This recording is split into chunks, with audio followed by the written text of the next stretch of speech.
I don't think anybody would be surprised to hear me say these are difficult times in public education, for public education, not just in Hillsborough and Florida, but across the nation. The budget cuts that we're talking about today are bad enough.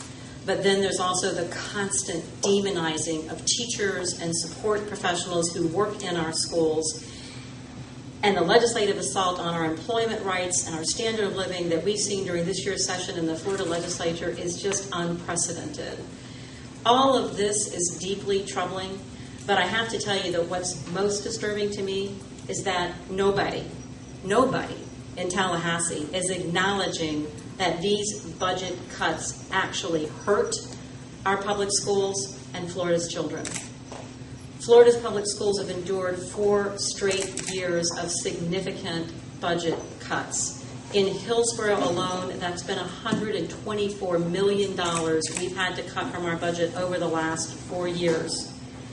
We're doing amazing things in public schools in Florida and in Hillsborough. I think you all know we are now ranked 5th of all states in the country for student achievement.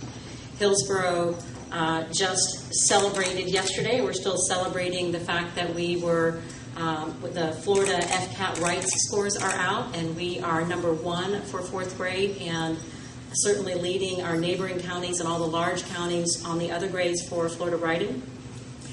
We have amazing choice options in Hillsborough with just incredible programs, space programs, law programs, IB programs, all kinds of programs across the county that kids and parents can take advantage of.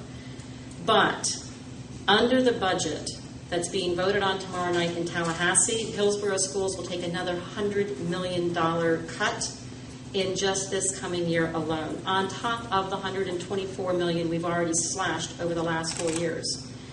In Hillsborough, we are incredibly lucky to have a very well-managed system. We have a board that's been prescient, I think, and a superintendent who have seen the economic hard times coming and have made tough choices over the last few years in operating our schools in a way that is fiscally responsible and sound. And their planning and their budget flexibility has enabled us and will enable us to not have the severe hardship that every other district in the state will face. But nonetheless, we cannot continue with these cuts without seeing harm to the amazing quality that we have in our schools.